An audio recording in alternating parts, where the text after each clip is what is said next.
A primeira situação que eu quero abordar com vocês aqui, e que está bem em voga, né, é essa questão de casamento. Né? O que é esse gráfico aqui que vocês estão vendo na tela? Esse gráfico mostra como é que as pessoas se conheciam, né, para eventualmente acabarem casando. Então aqui está mostrando qual o percentual de casamentos que iniciaram em determinado ambiente.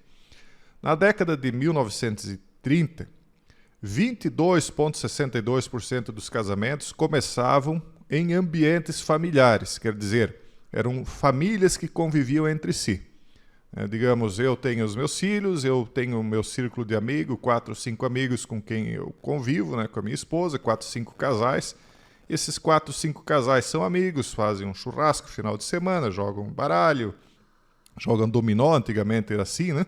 Então, nessa convivência entre os casais de amigos, todos tinham seus filhos, os filhos cresciam juntos como amigos e acabavam se conhecendo dentro desses núcleos e casavam. Um outro percentual até razoavelmente parecido, 22%, eram pessoas que conviviam juntas, né? E durante a escola acabavam que se conheciam muito bem e casavam também. Outros, porque conviviam no mesmo círculo de amigos, 18% dos casais se iniciavam através de círculos de amigos, ou por indicação de vizinhos, ou eram vizinhos, né? 10% eram pessoas que frequentavam a mesma igreja, 8% eram pessoas que frequentavam os mesmos restaurantes, se viam frequentemente, a faculdade, 3%, e trabalho, 3%. Online, obviamente, ninguém, né, se conheceu online em 1930, porque não existia a internet, pelo menos não era algo que... se existia, era algo que era dentro dessas redes fechadas do governo, né? Então, antigamente, esses eram os meios em que as pessoas se conheciam e os casamentos duravam muito mais, né? E aí nós vamos conversar aqui um pouco sobre como isso foi mudando e sobre como os casamentos começaram a durar cada vez menos. Na década de 1988, as coisas já mudaram. Comparem os gráficos. Ao invés de as pessoas se conhecerem mais por conta de famílias que conviviam entre si, os círculos de amizades começaram a falar mais alto, 26%. O trabalho, as pessoas começaram a se conhecer no trabalho, 15%. Nos restaurantes, 14%. As famílias caiu aqui para a quarta posição, 14%. Escola, 9%. E aí começou a faculdade a crescer um pouquinho também, 7%. Vizinhos, 6%. Igreja, 5%. E online, 0,18%. Ainda era insignificante, né? Na década de 80, os divórcios já começaram a ficar mais comuns, algo que lá em 1930 não era comum.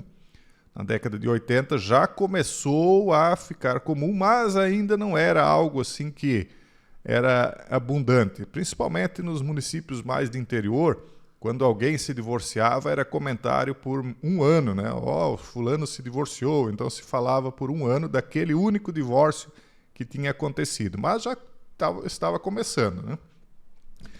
Então, chegamos agora em 2024. Onde que as pessoas estão se conhecendo agora para iniciar um casamento? 60% das pessoas se conhecem online. Através de amigos, 13%. No trabalho, 8%. Restaurante, 4%. Família, olha só onde é que foi parar as famílias. 4%. Escola, 3%. Igreja, 2%. Vizinhos, 1%. Faculdade, 0,74%. Teve um caso aí que gerou uma certa polêmica dentro de uma bolha católica, de uma influencer com mais de 6 milhões de inscritos e um deputado aí bem famoso de São Paulo. Não dá para dizer que eles se conheceram online, né? Eles acabaram se conhecendo através de outros círculos, mas vamos dizer assim que uma boa parte da influência deles terem se conhecido foi por conta do mundo online. O casamento que muitos achavam que era um conto de fadas, outros já olhavam as relações já no começo, já diziam isso aí não vai dar em nada, mas que para alguns, né, era uma ilusão, acabou rapidamente. O que está acontecendo hoje? As pessoas, elas não têm mais tradição. Elas escolhem muito pela aparência. Elas vão lá no OnlyFans, da vida, vão, sei lá, em tudo quanto é tipo de rede social, olham a aparência das coisas. Bom, essa pessoa é bonita, ela aparentemente tem dinheiro, aparentemente é educada, aparentemente é uma boa pessoa. Aparente, é uma aparência. Mas antigamente as coisas tinham mais profundidade, tinham mais raiz. Por quê? Porque quando você conhecia alguém através da família, você tinha uma raiz mais forte, né? Você entendia melhor com quem é que você estava se metendo, tanto o homem quanto a mulher. Não é que conhecer uma pessoa online seja uma probabilidade muito certa ou 100% de certeza que não vai dar certo. Claro que não. Existem casos em que isso dá muito certo, as pessoas acabam se acertando muito bem. Só que, obviamente, que as chances acabam sendo menores, né, para quem se conhece online do que para quem se conhecia desde a infância, porque convivia nos mesmos círculos familiares. Até porque a mãe da pessoa, o pai da pessoa dizia: olha, essa pessoa aqui é boa para você casar, aquela lá é de uma família que não já teve problema de divórcio, o fulano lá é cachaceiro, a mulher pula cerca e você vai ficar com a filha da mulher que pula cerca, ou do filho, o filho do cachaceiro, o que você acha que o filho aprendeu com o pai, esse tipo de coisa assim. Então as pessoas se conheciam profundamente antes de casar. Não era algo superficial, não era por conta de aparência. A mesma coisa quando se conheciam na escola, né? A escola também dava uma boa profundidade de conhecimento, porque às vezes a criança começava na primeira série do primário e ia se formar no segundo grau com a mesma pessoa. Estudaram a vida inteira juntos, então tiveram tempo para se conhecerem. Os amigos também, círculos de convivência, então as coisas eram mais concretas, digamos assim. As pessoas sabiam exatamente, como eu já disse, com quem estavam se metendo. Depois as coisas foram mudando. É óbvio que o círculo de convivência não é o único fator que vai beneficiar um casamento para que ele dê certo ou não. Não é só isso que compõe um casamento. Só que a concretude da escolha, ela dá muito mais possibilidade de um acerto do que algo superficial. A pessoa se conhece pela internet e aí depois se decepciona rapidamente. Porque, como diz aqui a matéria, brasileiros se divorciam cada vez mais e mais rápido. Dados do Registro Civil mostram que o Brasil teve 970 mil casamentos e 420 mil divórcios em 2022. Isso é um absurdo, pessoal. Imagine, de cada... é mais do que, quase 50% de divórcio em um ano, né? Então a família está sendo destruída por conta desse tipo de leviandade. As pessoas não sabem mais escolher, elas escolhem apenas por aquilo que os olhos mostram, né? E casam muito rápido também. Os brasileiros têm se divorciado cada vez mais e mais rápido. Dados do Registro Civil, então, mostram isso aqui, que houve um divórcio para cada 2,3 casamentos em 2022. Em 2010, era um divórcio para cada 4 casamentos. Então, há um crescimento em meros 12 anos, o dobro do divórcio, praticamente. Então, olha só, de 239 mil lá em 2010 para 420 em 2020. E lá nos anos 80, nos anos 90, era raro o divórcio. Talvez nos grandes centros, né, onde a cultura liberal já tinha avançado mais, onde as raízes das famílias já tinham se deteriorado, né, então isso era mais comum. Mas não era tão comum assim no Brasil afora. Isso aqui está piorando, né? 2022, e podem ter certeza que daqui a uma década a coisa vai estar ainda pior por conta, principalmente, dessa leviandade, superficialidade aí, né, das pessoas quando elas vão escolher um parceiro, né? Olha só, divórcio cresce mais de 160% em uma década. O número de isso aqui é lá de 2015, ó. O número de divórcios no país cresceu mais de 160% na última década. Dados da pesquisa estatística do Registro Civil de 2014, divulgados hoje pelo IBGE, indicam que no ano passado foram homologados 341 mil divórcios, um salto significativo em relação a 2004, quando foram 130 mil. Então, olha só, 2004 eram 130 mil. Em 2022, 420 mil. Então, em menos de 18 anos quase triplicou, quase quadruplicou aí a quantidade de divórcios. Então, essa romantização aí do casamento, né, onde a história lá do Romeu e Julieta, né, começaram a espalhar que a ideia do Romeu e Julieta estava certo. O que é a história do Romeu e Julieta? É onde o Romeu ele escolhe a noiva dele, independentemente de quem ela é, de qual família ela é, e a Julieta também. Então, às vezes, famílias totalmente incompatíveis, né, que se odiavam, inclusive na história, eram inimigas entre si, isso foi tratado como algo bom, só que na própria ficção, né, na própria história de Romeu e Julieta, a coisa acaba de forma desastrosa, né?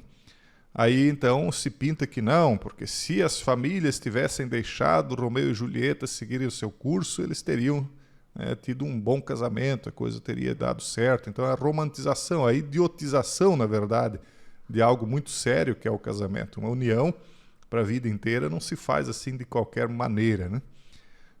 Claro, né, você pode conhecer uma pessoa online, às vezes você vai ter uma relação muito boa com ela, só que você vai acabar conhecendo ela na convivência. Você não pode, como muitos fazem, né, começa um namoro online que dura anos, aí um vai na casa do outro uma vez por mês e o outro volta e fica lá 2, 3 anos namorando online. Isso aí é absurdo, né? E aí a pessoa não se conhece, ela conhece um momento da pessoa, uma máscara que ela usa naquele encontro casual ali de um final de semana. Aquilo ali não é a pessoa de verdade. A pessoa de verdade é aquela com a qual você vai conviver todos os dias. E aí quando você convivia antigamente no meio de famílias, escolas, amigos, etc., você conhecia ela profundamente. Então é isso, né, pessoal? Um dos grandes motivos aí é esse meio através do qual as pessoas estão se conhecendo. É claro que profeticamente, né, por conta dos tempos finais, onde as pessoas estão cada vez mais egoístas, avarentas, jactanciosas, arrogantes, etc. Isso aí também tem contribuído para que as coisas estejam como estão, né? Agora, uma outra situação aqui, pessoal. Veja essa notícia aqui, ó. Coisas que a classe média não conseguirá comprar em 5 anos. Enquanto as pessoas estão casadas, e se estão bem casadas, e bem casadas quer dizer que elas estão se acertando entre si, né? Bem casado não é a pessoa que casou com alguém muito bonito, com alguém muito rico, ou com alguém, sei lá, bem-sucedido em qualquer aspecto. Porque se fosse assim, essas pessoas aí famosas ou ricas e poderosas que casam, elas nunca divorciariam, né? Então, bem casado não é estar casado com alguém que tem sucesso conforme as aparências das coisas, né? Bem casada é a pessoa que está casada com alguém que ela gosta, que se dá bem. Então esse é um bom casamento. Quando as pessoas estão bem casadas, elas costumam estar acordes entre si. Uma não conflita com a outra, salvo uma vez ou outra com coisinhas menores, sim. Mas não vivem um pé de guerra, né, no casamento. Então, elas estando bem casadas, elas acabam indo para o mesmo rumo. E, normalmente, isso é regra geral, embora tenha as exceções, acabam progredindo financeiramente. Mas, como os divórcios estão aumentando, a renda das pessoas também está sendo prejudicada, né? Porque pessoas divorciadas acabam que têm mais despesas, têm mais problemas, e a classe média está empobrecendo. Então, cada vez mais está difícil para a classe média por vários fatores, e um deles é o divórcio ou casamentos que não são compatíveis, né? Porque foram escolhidas as pessoas assim de forma superficial, se escolheram entre si. Então, muitas coisas as pessoas não vão mais poder comprar, né? Não vão mais poder acessar, como, por exemplo, a educação de nível superior, que hoje é tão popular, né? À medida que as taxas de matrículas aumentam, as famílias de classe média não estão mais podendo arcar com as despesas das faculdades. Então, há um excesso de mão de obra e, ao mesmo tempo, um mau pagamento para quem se forma e, por outro lado, está cada vez mais caro estudar. É uma outra situação. Serviços de streaming estão cada vez mais difíceis de acesso, as pessoas estão abandonando isso aí porque estão se empobrecendo. As pessoas, ao invés de buscarem conhecimento, estão tendo de gastar o dinheiro com bobagens, com outras coisas. Não que o streaming seja um local de conhecimento, mas é também um meio de cultura popular, na verdade, né? A casa própria, então, nem se fala. O aumento do preço dos imóveis e aumento de taxas de juros, que eu não acredito que vai cair taxa de juros, tá, pessoal? Só vai aumentar, porque os países estão destruindo as suas moedas se endividando. Então, os juros vão ficar cada vez maiores e a casa cada vez mais inacessíveis, né? Saúde privada, nem se fala, cada vez mais pessoas sendo jogadas nos sistemas únicos de saúde. E daí por diante, né? Creche ou vai ser pública ou privada para cada vez menos pessoas, né? Cada vez menos pessoas da classe média vão poder colocar os filhos em creche. Poupança para aposentadoria, nem pensar. Reforma de casa, nem pensar para muita gente, e daí por diante. Então, cada vez as pessoas estão se ferrando mais, vamos dizer assim, né? Bem no popular, no chulo, porque elas não estão mais unidas entre si, né? São átomos isolados, cada um por si, e a coisa vai ficando difícil. É aquela história, né? Se dois andarem juntos, se um tropeçar, o outro ajuda quando aquele tropeça, quando aquele cai. Agora, se a pessoa está sozinha e ela tropeça de forma complicada na vida, ela, enfim, adquire um problema de saúde, ou que às vezes nem permanente, às vezes temporário, mas temporariamente, às vezes a coisa pode solapar financeiramente, 6 meses sem trabalho, às vezes a pessoa se quebra, se endivida para nunca mais conseguir se erguer, né? Então, cada vez mais as pessoas estão se tornando frágeis, né, por estarem sozinhas. Esse é o vídeo de hoje. Um forte abraço a todos e até o próximo vídeo, se Deus quiser.